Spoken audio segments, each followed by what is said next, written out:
Olá, seja muito bem-vindo à Escola Bíblica Especial. Nós estamos vivendo em tempos de muitos conflitos em diversas áreas da vida.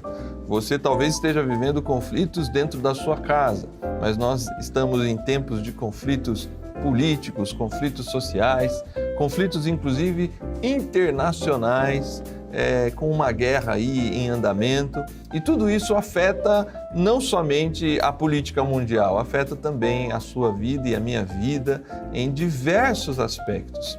Esses conflitos não são novos, conflitos existiram ao longo da história humana, e a gente está vivendo uma lição de um país, de uma nação, de um império que tem conquistado outros países, e isso gera diversos conflitos ao redor.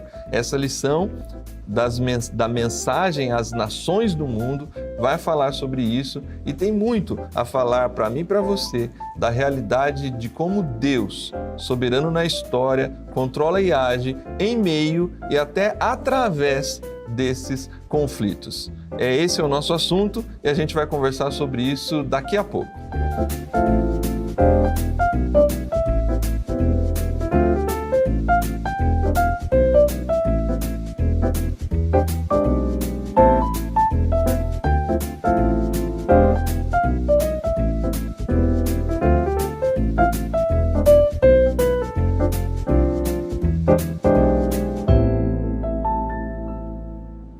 Muito bem, estamos de volta e é muito bom recebê-lo aqui para a Escola Bíblica Especial. Estamos chegando na lição de número 11 e eu peço para você compartilhar esse link aí com seus amigos, com seus familiares, com o grupo da sua igreja, com aquelas pessoas que amam a palavra de Deus e que tenham interesse nesse assunto, o assunto da mensagem de Deus às nações, vivendo num tempo de muitos conflitos, muitas guerras e muitas dificuldades.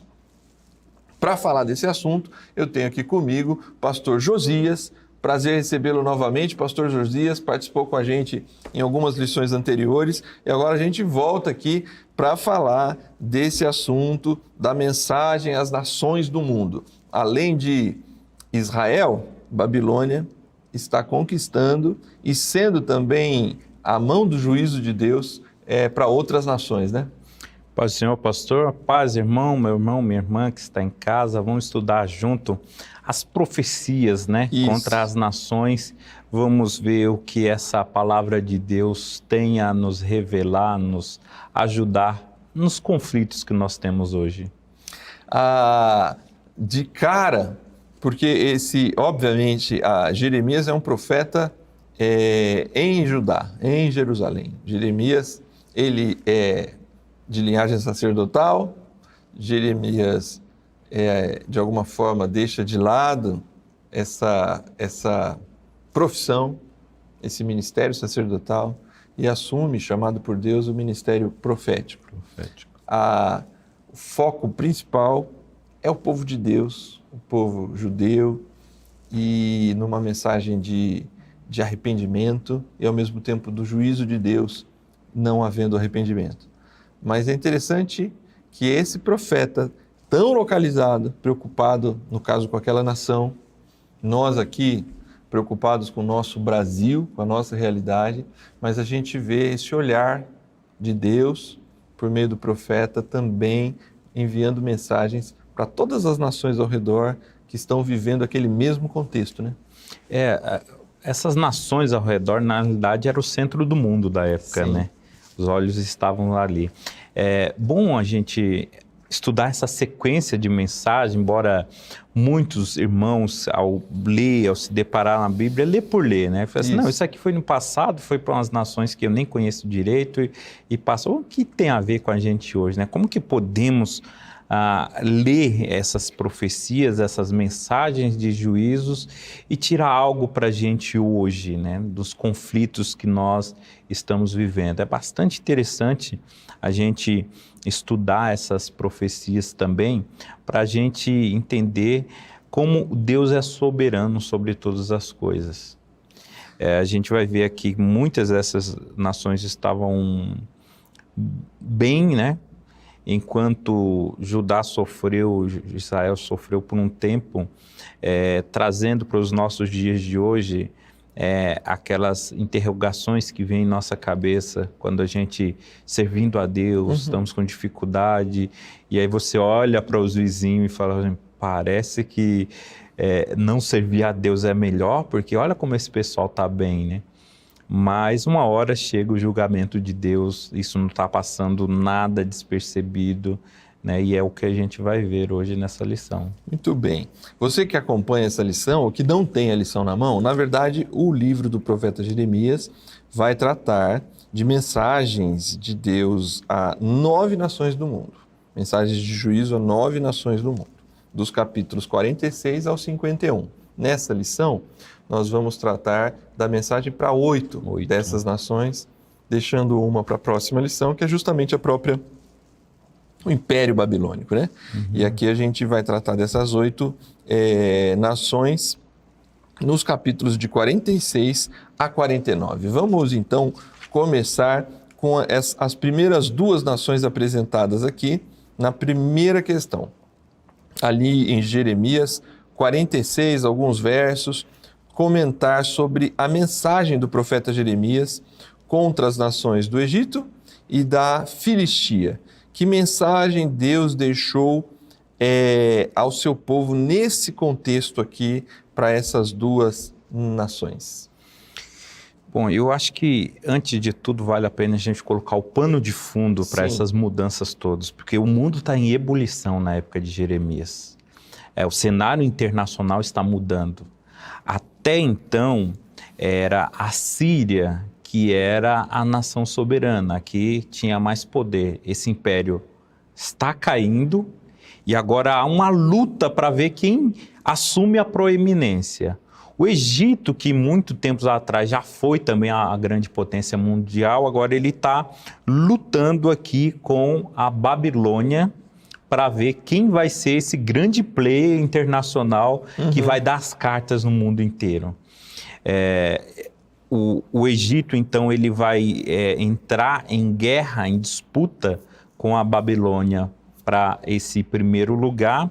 Lá na Batalha de Carquemins, então, se dá essa grande luta, onde o faraó Neco é destruído, é derrotado pela Babilônia. E a partir de então, a Babilônia se torna a potência mundial, a grande potência. Então, imagina-se como que ficou a configuração do mundo na época. Imagina o tempo de Jeremias, a nação de Israel, do povo de Deus, vivendo as incertezas.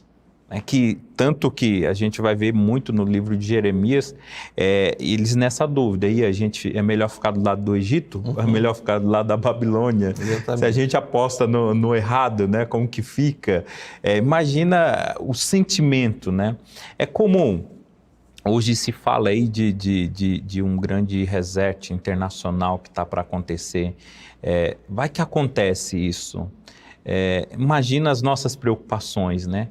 Uma nova configuração internacional. Quem manda nisso? Quais vão ser as regras, as novas regras agora nessa nova configuração? Então, as preocupações são muitas e o povo estava vivendo em meio a esses grandes conflitos. O fato é que a Babilônia, então, vai derrotar o Egito e não é uma mera sorte, não foi ali uma disputa que por pouco ganhou.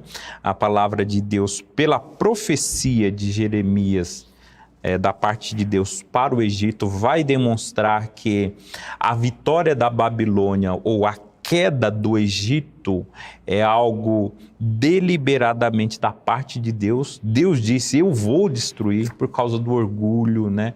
Era uma nação milenar, que tinha um orgulho lá em cima, mesmo na época da Síria, que era o grande player internacional, o Egito era muito importante, sempre foi muito importante, arrogante demais, e por causa da arrogância, Deus disse, eu vou destruir, porque pode ser que nas apostas, né, da época, todo mundo, a maioria apostasse no Egito. Já foi uma grande potência mundial por séculos, milênios, e agora tem aí uma tal de Babilônia que está surgindo agora.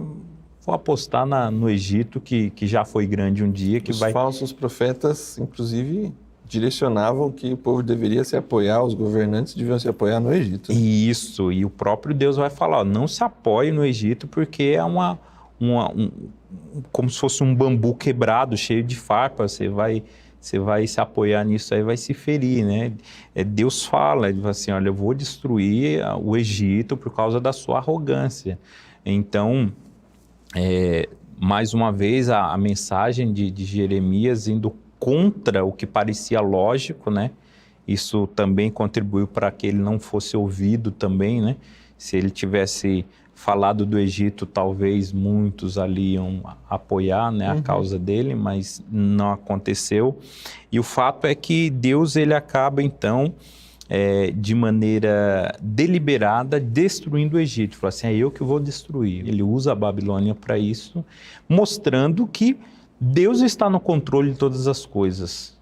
Por mais que o Egito ficou por muito tempo fazendo o que bem entendia, e talvez muitos falassem, olha, será que vale a pena servir a Deus? Porque os egípcios não servem a Deus, estão vivendo bem, fazem um monte de coisa errada e estão prosperando. Sim. Mas essa prosperidade não dura muito tempo, porque Deus é o Deus da história, Ele comanda toda a história e Ele está olhando, Ele está vendo tudo isso, e chegou o tempo do Egito. Assim como chegou também dos filisteus, né? A Filistia, ali vizinho de Israel, o Egito já tinha feito uma guerra contra as nações filistias, logo ali depois da batalha em que ele vence Judá, né? O faraó Neco, ele mata o rei Josias, vence a batalha, e dali ele já se dirige para os filisteus e também conquista os filisteus. Mas essa profecia está falando de algo pior ainda, de outra mais massacrante, uma derrota humilhante mesmo, que a Babilônia também, assim como derrotou o Egito, posteriormente vai e derrota a Filistia também, as nações ali dos filisteus. Então, também mostrando que Deus estava olhando para todo o pecado dos filisteus e que isso não ia ficar impune por muito tempo.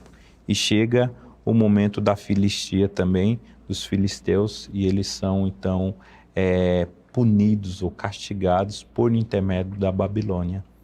Nesse contexto, é interessante perceber que está encravado aqui nessa situação uma mensagem ao povo de Deus, né? O verso 27 diz, não temas.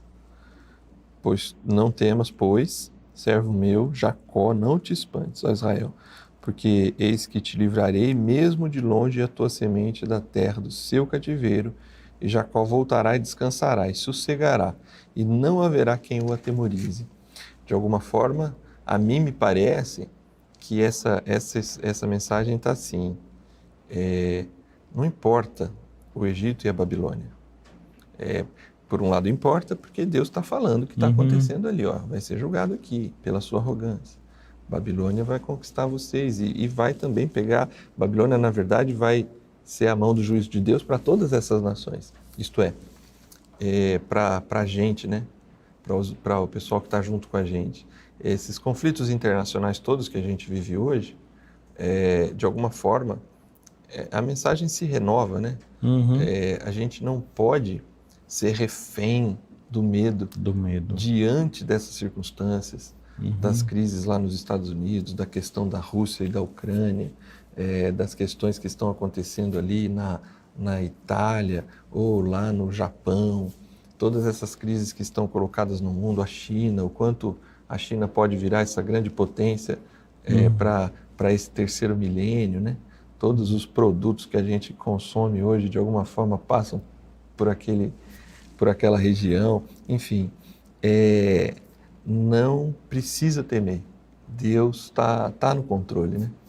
As mudanças são muitas, né, no cenário internacional, tanto aqui como hoje, né? Claro que as preocupações vão aflorar para muitos, sim, mas o que a palavra de Deus nos passa é essa confiança de que a nossa fé não pode oscilar como uma bolsa de valores, né? Porque ela é muito sensível ao que acontece do outro lado do mundo, aqui, qualquer coisa, ela oscila. A fé não, a confiança em Deus, ela tem que ser firme e estável. Porque mesmo mudando as situações, Deus está cuidando do seu povo. É só olhar a história, vai mostrar para a gente quantos impérios ascenderam e caíram, mas o povo de Deus sempre permaneceu. Sim. Né? Então, ele não caiu até hoje. Né? Então, olhando o cuidado de Deus para com o seu povo, a gente pode ter essa confiança de que mesmo os impérios sendo fortes, mesmo as turbulências internacionais sendo grandes, não pode abalar a igreja de Deus. É nisso que a gente tem que se apegar, né? Muito bem. Na continuação das mensagens do profeta Jeremias para essas nações, nós vamos agora nos deparar com mensagens para Moabe e Amon. A partir de Gênesis 48, 49. A pergunta número 2 vai perguntar assim: quais as razões da queda de Moabe e Amon? Esses textos mostram que Deus é quem controla a história, mesmo a das nações ímpias, isto é óbvio que aqui está do ponto de vista de uma pergunta, mas nós sabemos que poderia estar como uma afirmação, né? Uhum. O Salmo 24, se eu não me engano, do Senhor é a terra e a sua plenitude, tudo que nela existe contém, né? Uhum. Ele é o Deus de todas as nações, né? O povo de Israel é a menina dos olhos, é o povo escolhido, sacerdócio real, nação santa, né? Mas Deus é Deus sobre todas as nações. Como é que esses textos aqui de Moabe e Amon ajudam a gente a perceber essa verdade? Então, vamos lá. Primeiro, como que eles caíram, né? Moabe e Amon, vale a gente lembrar aqui que são a descendência dos filhos de Ló, o incesto que teve, que as filhas embriagaram o pai, tiveram um filho com ele, então nasceram essas nações que, por essência, eram inimigas de Israel. Mas veja que, voltando um pouco na palavra anterior, o não temas, que Deus fala, não é por acaso, né? Porque as pessoas estavam temendo, de fato, essa ascensão da Babilônia. Um povo extremamente ímpio, impiedoso, violento demais, que as nações estão se juntando, mesmo Moabe, mesmo Amon sendo inimigos de Israel, eles se juntaram para ir contra a Babilônia e não venceram. Então, assim, o medo era a coisa previsível, né? Eles temeram, falaram assim, mas que nação é essa? O Egito não conseguiu.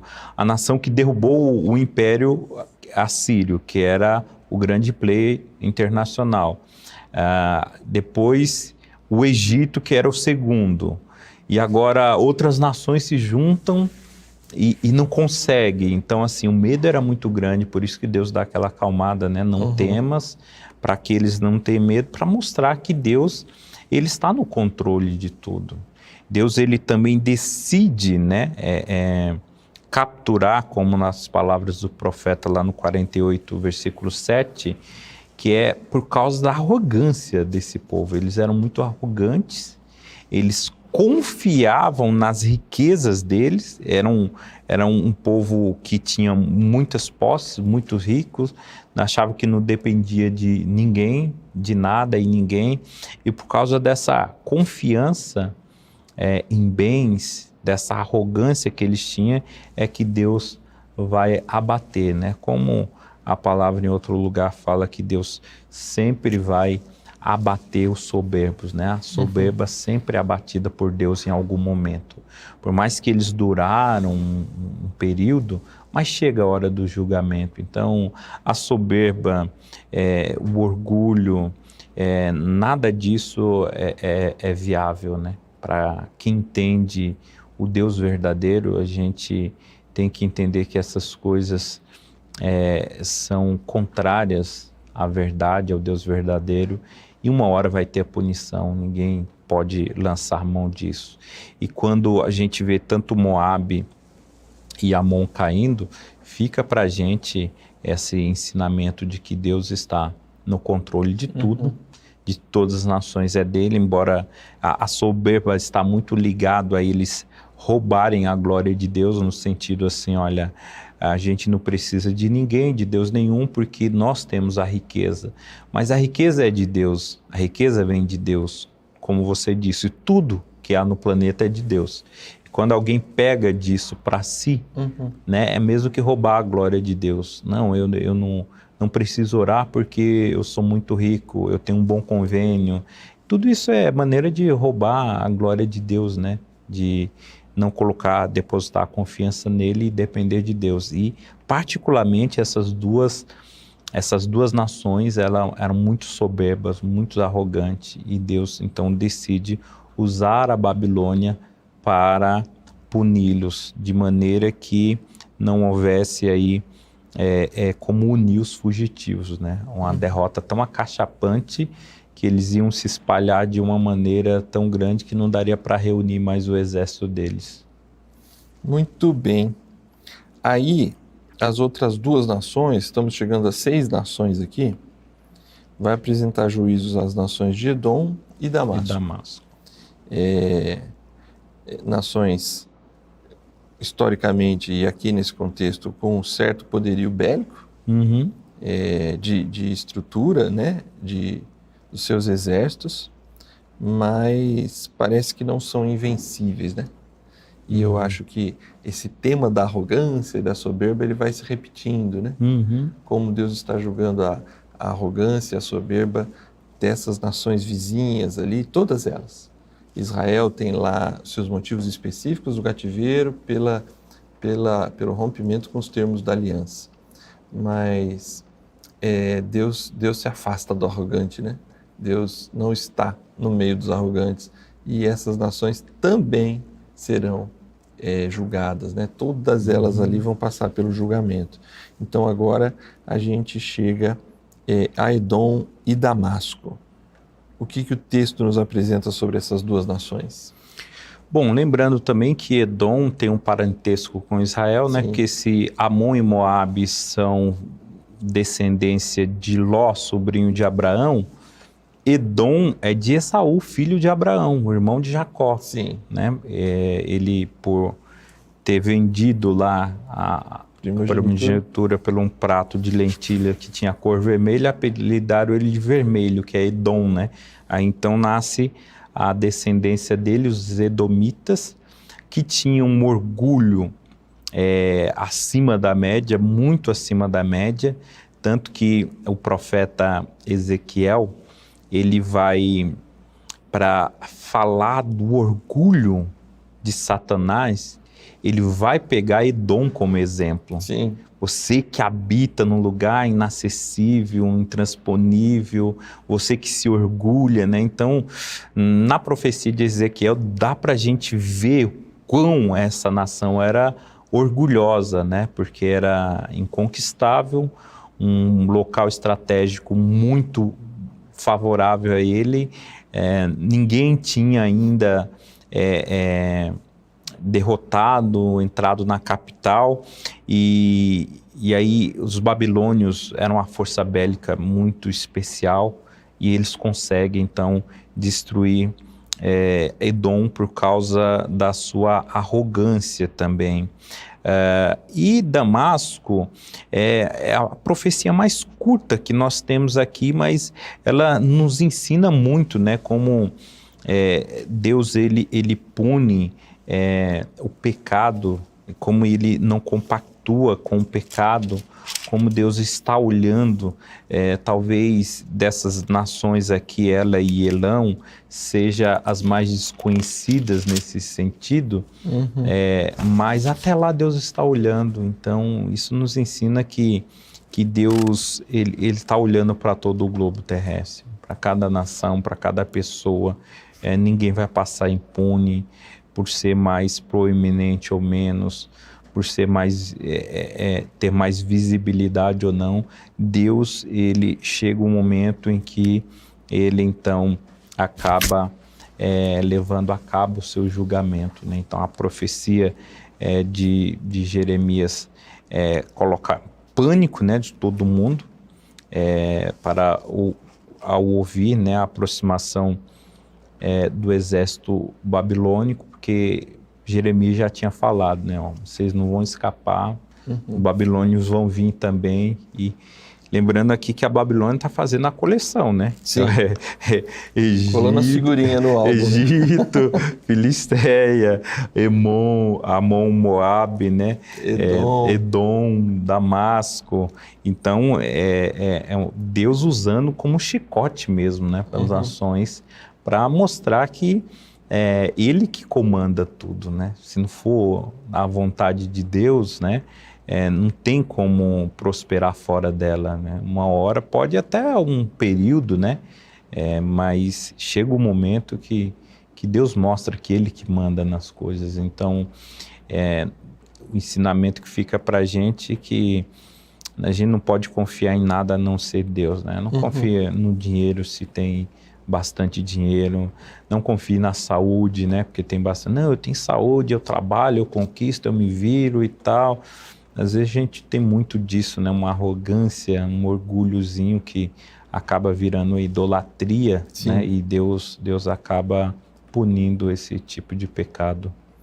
É a nossa própria reação, que eu penso que você chegou até a dizer, né? A gente às vezes passa meio que por cima desses textos, né?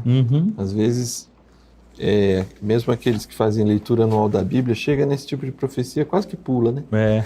Porque parece que não tem nenhum sentido, né? Pra gente. Mas está tão evidente aqui essa questão de quando o orgulho toma conta do coração, né? Então, assim, mesmo nós que seguimos a Jesus, quando as coisas começam a dar muito certos, fechou o negócio, conseguiu avançar na empresa, as coisas vão dando certo. Se não há um sentimento de gratidão e compreensão que aquilo vem da boa mão de Deus, independente, obviamente, do esforço necessário que todo ser humano precisa empreender naquilo que faz, mas quando não há essa compreensão, há um forte senso de orgulho, né? Mesmo, olha só, é tão difícil dizer isso, mas eu preciso dizer para você que está em casa nos assistindo, mesmo quando estas coisas claramente se tratam de bênçãos de Deus, Deus está abençoando, só que nós somos gratos ou felizes pela bênção e esquecemos o abençoador. Nesse exato momento, nasce esse pecado do orgulho, da arrogância, e estas coisas que foram dadas pela boa mão de Deus se tornam motivo da nossa idolatria. E é nessa caminhada que a gente vê essas nações, e é exatamente o que está acontecendo com a Babilônia. A Babilônia está conquistando todo mundo. Nabucodonosor se considera o homem mais estrategista. Ele é visto de uma forma...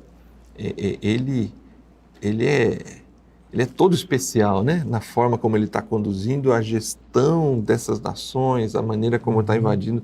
Então, assim, a Babilônia é exatamente aquela que o seu coração está inflando, né?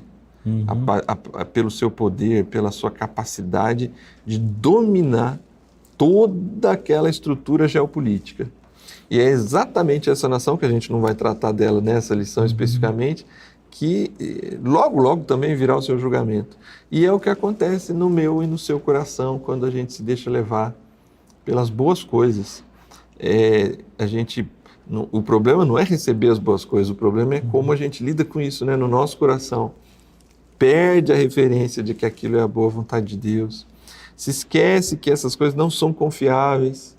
Uma pequena mexida, uma mexida na bolsa de valores causa uma demissão, perde-se a confiança no dinheiro, na profissão, a nossa saúde é frágil, e aí a gente não está atento ao fato de que a gente está distante de Deus.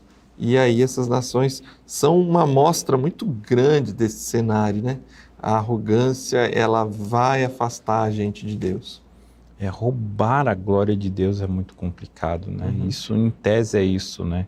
você citando toda a maestria do Nabucodonosor, ele tinha muitas qualidades, né?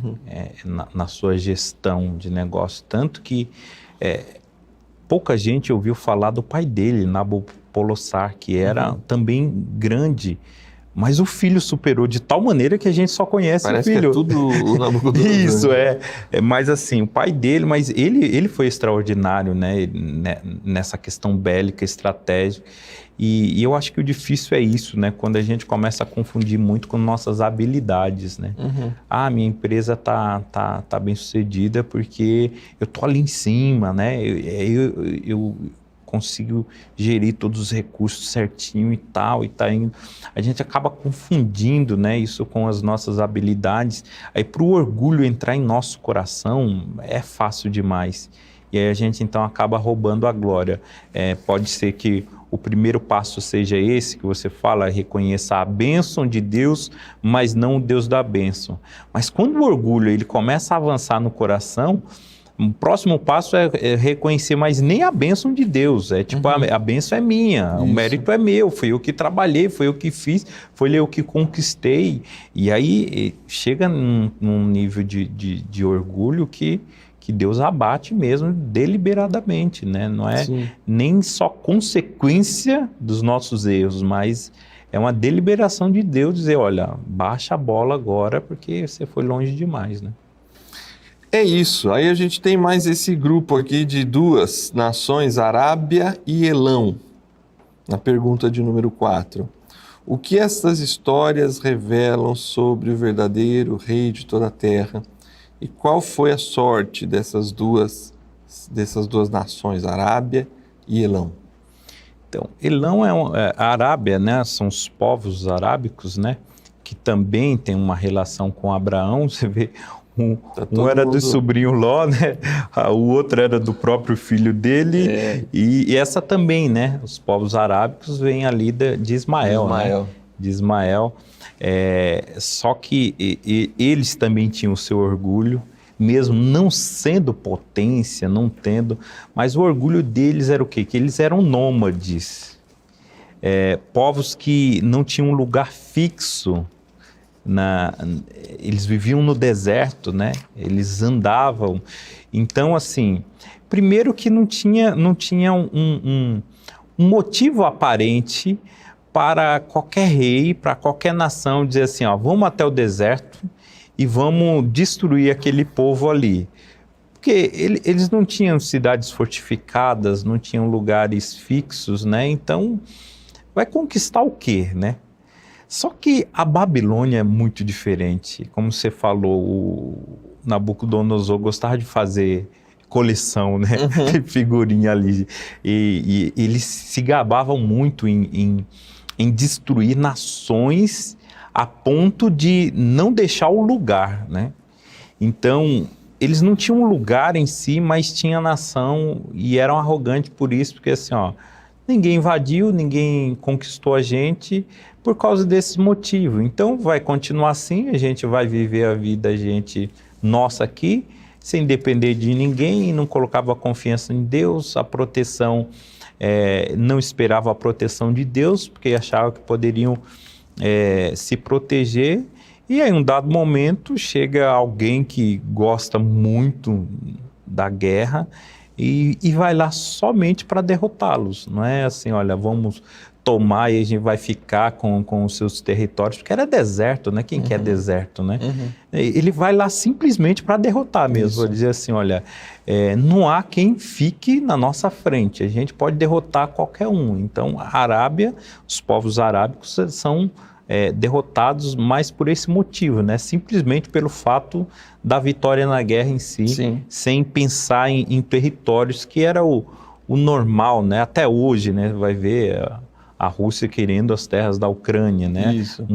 Tem muito disso a guerra. Mas no caso aqui não, foi somente para derrotar mesmo. Aí a gente vê que como que Deus trabalha, né? Que quando Deus quer que a coisa aconteça, quando Deus determina, de fato, vai acontecer mesmo sem uma justificativa aparente.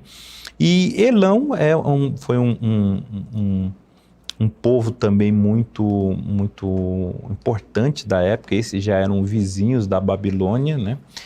Ficava ali cerca de 320 quilômetros da Babilônia.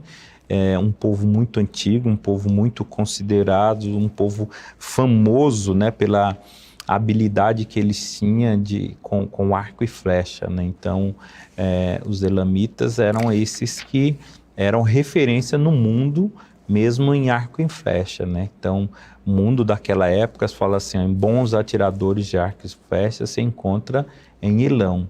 Então, eles se gabavam disso, né? Tinha um exército muito bem treinado, mas nem esse exército, com essa habilidade fenomenal, conseguiu resistir ao Império Babilônico. E aí é Deus mostrando, dizer assim, olha, não confie na força do braço, não confie nos arcos e flechas, não confie na posição estratégica que está a sua capital, não confie na riqueza, nos recursos, não confie em nada. E se orgulhar dessas coisas é um pecado maior ainda. Então, Deus com esse juízo sobre essas nações, ele mostra que ele está no controle de tudo, que nada está passando desapercebido por Deus. Hoje o país menor que tem, o país que a gente acha mais insignificante, um país paupérrimo lá no centro da África subsaariana, que a gente nem sabe citar o nome direito, Deus está de olho lá, porque tudo está no controle e uma hora Deus ele vai recompensar cada um conforme as suas ações, né? Muito bem, até porque a gente chega ao final aqui dessas 8 nações, vendo o juízo de Deus sobre ela, vendo Deus, o versículo 38 do capítulo 49, ele vai apontar para Deus dizendo assim, e porei o meu trono em Elão e destruirei dali os reis e príncipes, né? Deus, a ideia de que ele é rei também sobre o Elão, né? Ele é rei sobre todas as nações. E aí vem as 2 aplicações aqui, a primeira delas, não ignoremos o justo juízo de Deus. A ideia de que, por mais que nós não compreendamos a situação do nosso próprio país, dos países vizinhos, das crises, dos conflitos internacionais, a fé cristã, ela aponta para o fato de que Deus está vendo todas as coisas, Deus sabe, Deus não se esqueceu do aflito, Deus não se esqueceu daquele que está vivendo a situação difícil, mas Deus tem a hora, a maneira e os instrumentos do seu juízo. O que não pode haver é a ignorância, né? O desprezo de que Deus é um Deus justo e que Ele efetuará a sua justiça, a sua vingança, inclusive, né? A vingança pertence ao Senhor, né? Essa confiança, ela precisa nos acompanhar num mundo cheio de conflitos, né? Deus está atento a todas as coisas e Ele é quem julga todas as nações. Todas as nações estão sob e debaixo do juízo de Deus. A gente precisa entender o juízo de Deus. A gente entende parcialmente, né? Tanto que, assim, primeiro a gente acha que é injusto ver uma nação prosperar, uma nação ímpia que não serve a Deus, não faz a vontade de Deus, não está aí.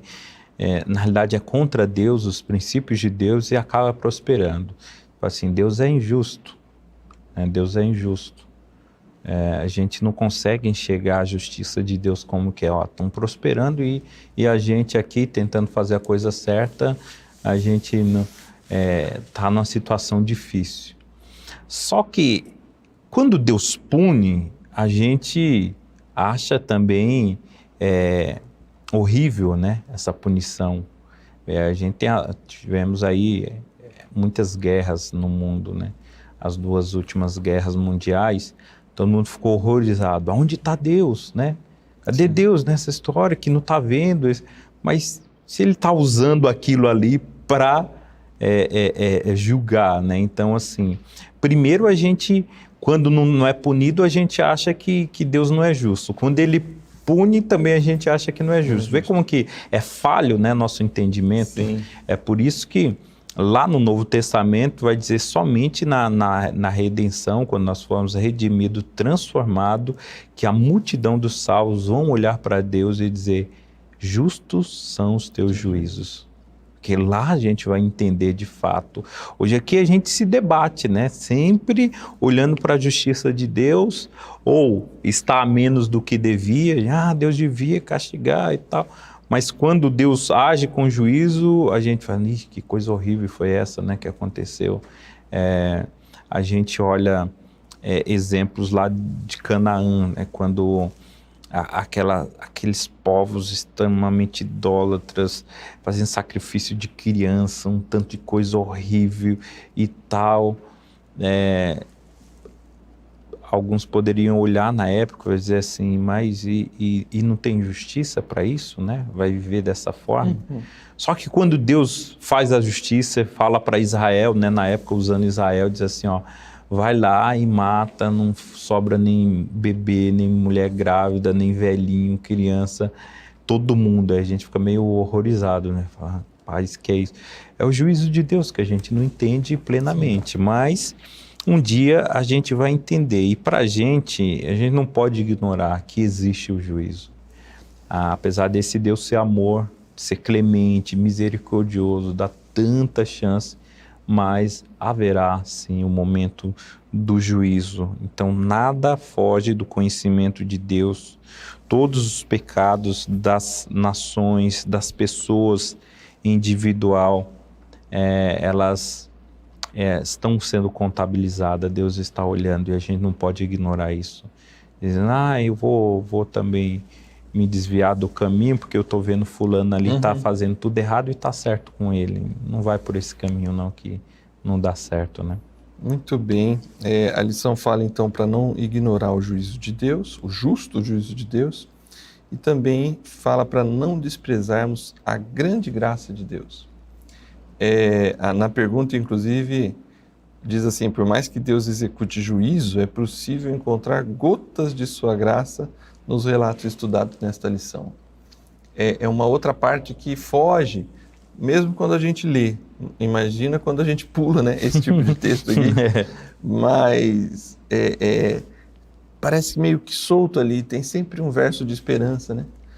Para o Egito, em 46, 26, para Moabe, em 48, 47, para Amon, em 49, 6, para Elão, em 49, 39. Há uma mensagem de esperança, de retorno, do cuidado de Deus para essas nações.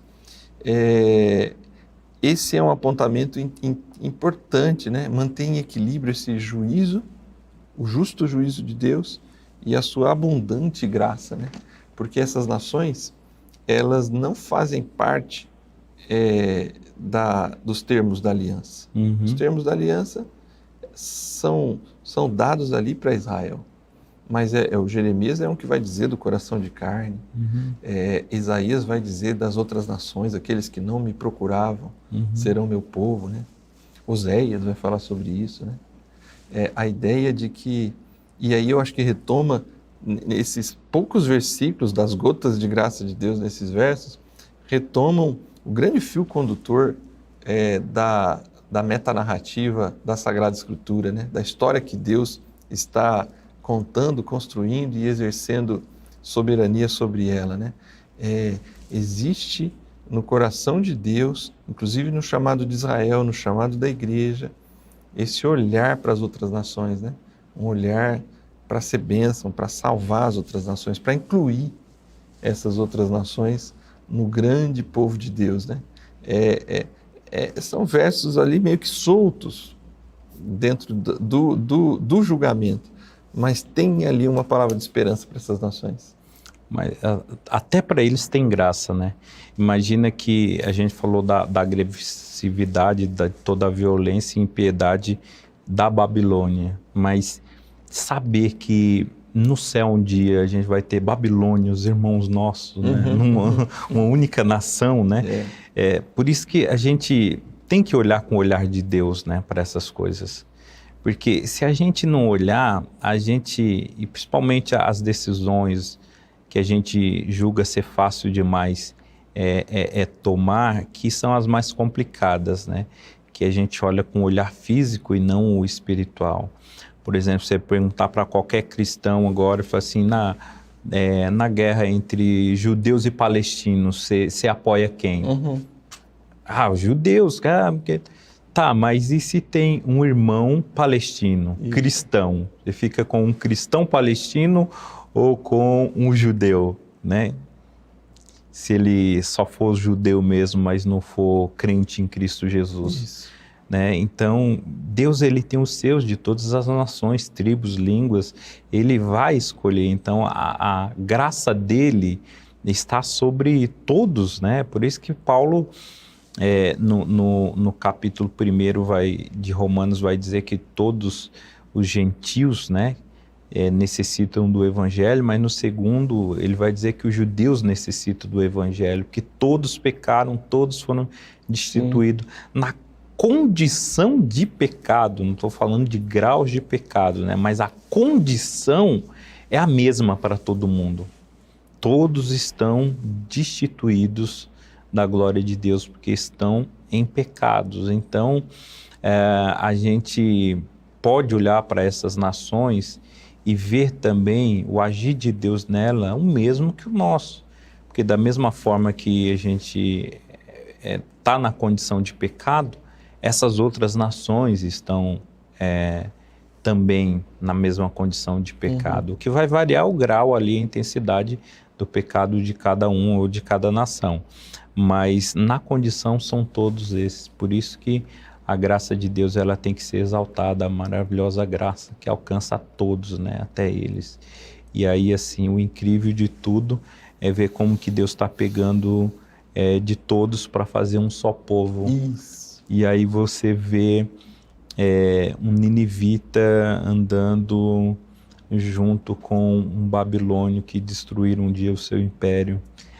Você vê um judeu junto com um samaritano que se odiaram por tanto tempo aqui na terra, e no novo céu, nova terra, eles vão estar junto como irmãos, um do lado do outro, né? Então isso é incrível, ver o que Deus está fazendo conosco, né? Como Ele está criando essa nova humanidade que vai além das fronteiras, vai além da etnia, de cor de pele, de status social.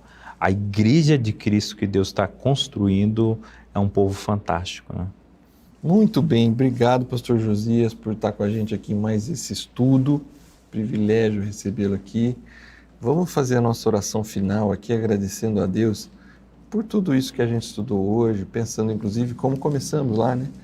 São muitos os conflitos localizados na nossa própria vida, nas nossas cidades, no nosso país, no mundo.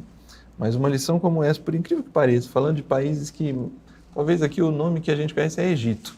Todos os outros, a gente precisou sinalizar de onde vem, né? O Edom, o outro, Elão. Mas de alguma forma essa lição nos mostra tanto o juízo quanto a graça de Deus, a ação de Deus sobre os conflitos. Nada na sua casa, na sua família, na sua cidade, no nosso país, nada está fugindo do controle de Deus, né? Deixe sua mensagem final para os nossos irmãos e ore para a gente. Receba, pastor, uma satisfação estar contigo. Você, meu irmão, que nos acompanhou aqui, muito obrigado. Vamos orar a Deus, agradecer Ele pela sua imensa bondade sobre nós, pedir para que a mesma palavra de encorajamento, de conforto que Ele trouxe para Jeremias e todos naquela situação de não temas, né? Mesmo diante de conflitos internacionais, coisas que estão para acontecer, que as pessoas estão temerosas, aguardando ou não esses acontecimentos, o que vai ser, o que vai acontecer, se virá novas regras ou não. Independente disso, a nossa confiança está no Senhor, não está nessas coisas, e a proteção de Deus que a gente vai pedir para todos nós. Amém. Senhor Deus, nós te agradecemos por tua infinita graça ter nos alcançado, mesmo nós na condição de pecado. A tua graça, Senhor, que olha para todas as nações e está escolhendo entre cada nação, cada etnia, um povo para ti, uma humanidade especial. O Senhor está construindo. Essa é a tua igreja. E muito obrigado por nós fazermos parte desse povo, parte dessa igreja, pois nós confiamos em Ti e depositamos nossa confiança em Ti. Se há alguém nos acompanhando nesse momento, Deus, que está temeroso, que está com medo no coração, por causa dos conflitos internacionais e até nacional, que o Senhor venha trazer um alento para o seu coração, a dar provas, mostrar que o Senhor está no controle de todas as coisas, que a tua igreja ela vai permanecer, porque essa é a tua vontade. E enquanto o tempo do fim não chega, o Senhor está escolhendo muitos irmãos nossos dentre as nações. E um dia todas as barreiras cairão. Seremos só um só povo e um só coração, com uma só fé, tendo somente um Deus como o nosso guia espiritual, nosso líder, pai e amigo. Muito obrigado por teu cuidado com a tua igreja e é o que eu te peço, Senhor, a tua bênção que venha acalmar o nosso coração, em nome de Jesus. Amém. Amém. Obrigado, pastor Josias. Por nada. Obrigado você que está em casa com a gente até agora. Compartilhe esse link de mais esse estudo com seus amigos, com as pessoas que amam o estudo da Palavra de Deus. E a gente espera você semana que vem para continuarmos a série de estudo Esperança em Tempos Difíceis. Até lá. Deus te abençoe.